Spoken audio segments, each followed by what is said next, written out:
Have you ever wondered about the effects of solar variability on the Earth's climate? I am with Laure Lefebvre.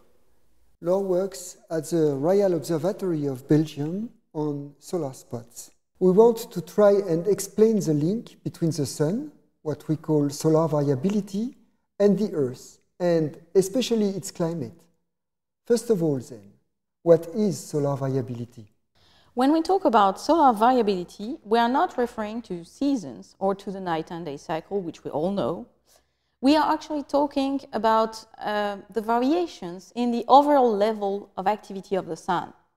In the same way, when we talk about climate, we are not talking about the daily weather in one city, but rather about the large variations of weather patterns over the years on timescales of decades to hundreds of years.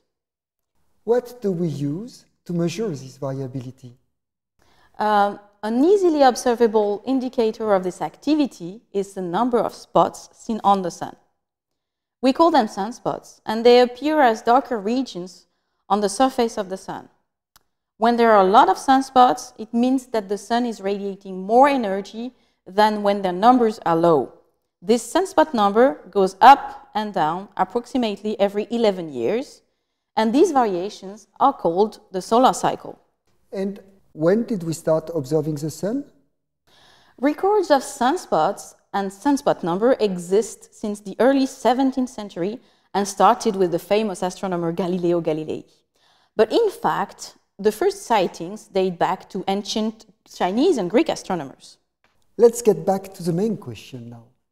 Is there a connection between the solar variability and the climate of the Earth? The simple answer is yes, there is a connection.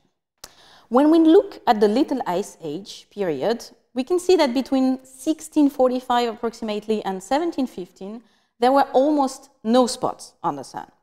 During this period, historical records show that temperature on Earth were lower than normal. But when we say on Earth, it means especially in Europe, for which we have lots of records.